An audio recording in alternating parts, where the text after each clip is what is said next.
भगवान जगन्नाथ के हाथ क्यों नहीं हैं? महाभारत युद्ध के 36 वर्षों के बाद भगवान कृष्ण ने अपना दायित्व पूरा करने के बाद इस नश्वर दुनिया को छोड़ने का फैसला किया। तभी उन पर एक शिकारी ने तीर से हमला किया, जिसे जरा नाम से जाना जाता था। उस तीर से भगवान कृष्ण गंभीर रूप से घायल हो गए और अंततः नश्वर शरीर का परित्याग किया।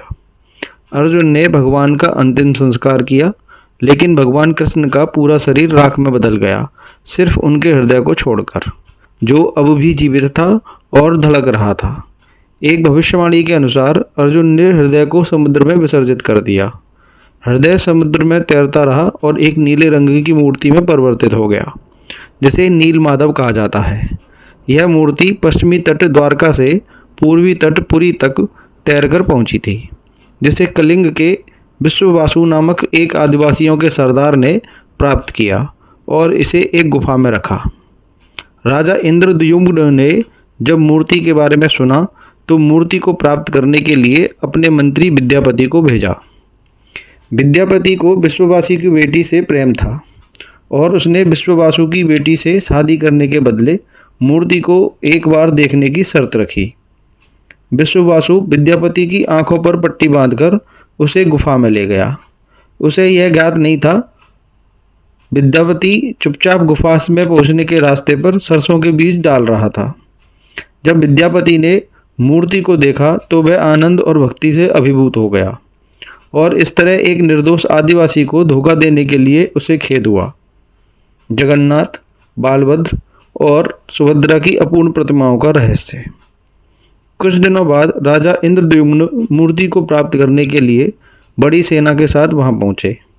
विश्ववासु और विद्यापति की मूर्ति न ले जाने की विनती को अस्वीकार करते हुए राजा गुफा में प्रविष्ट हुए, लेकिन अंदर पहुंचकर राजा आश्चर्यचकित थे, क्योंकि मूर्ति वहां से गायब हो गई थी। राजा को अपनी भूल पर पछतावा हुआ और वह क्षमा याचना करते हुए अपने राज्य वापस चला गया।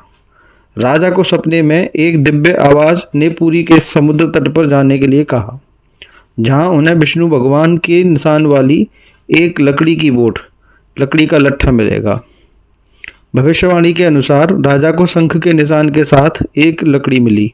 यह भगवान कृष्ण का हृदय था, जो पहले नीलमाधव में बदल गया था और बाद में लकड़ी में बदल गया।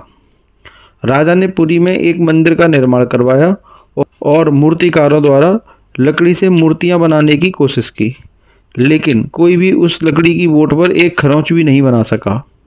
बाद में एक बूढ़े आदमी ने दावा किया कि वह लकड़ी को मूर्ति बना सकता है। उन्होंने एक शर्त रखी कि जब तक वह दरवाज़ा बंद करके मूर्ति बनाएंगे तब तक कोई भी उन्हें परेशान नहीं करेगा। जब वह बूढ़ा व्यक्ति मूर्तियों को बनाने का काम कर रहा था, तब राजा की रानी गुंडीचा छिपकर काटने पीटने की बनाने की आवाज़ें सुना करती थी। एक दिन उन्हें कोई आवाज़ सुनाई नहीं दी। राजा और रानी ने सोचा कि शायद बूढ़ा आदमी बीमार हो गया होगा और यह सुनिश्चित करने के लिए उन्होंने कमरे में प्रवेश किया, पर उन्हें वहाँ पर कोई नहीं मिला। जगन्नाथ, बालभद्र और सुभद्रा की अपूर्ण प्रतिमाएं बड़ी गोल आँखों और शरारती मुस्कुराहटों के साथ वहाँ खड़ी थीं। राजा ने अपनी जल्दबाजी के लिए पश्चाताप किया और अपूर्ण मूर्तियों को मंदिर में स्थापित करवाया। उस दिन से राजा ने मूर्तियों के हाथों को पूरा करवाने के लिए नए मूर्तिकारों को लाने की कोशिश की, लेकिन सभी असफल रहे। राजा भगवान के अपूर्ण हाथों के विषय में परेशान था। कहा जाता है भगवान जगन्नाथ ने उन्हें सपने में दर्शन दिए और बिना हाथों के ही मूर्तियों को स्थापित करने का आदेश दिया।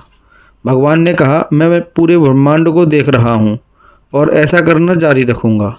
मैं चाहता हूँ कि मेरे उत्साही भक्त ही मेरी देखभाल करें। अगर आज मेरे हाथ होंगे तो आप लोग और मेरे उत्साही भक्त मेरे भरोसे हो जाएंगे।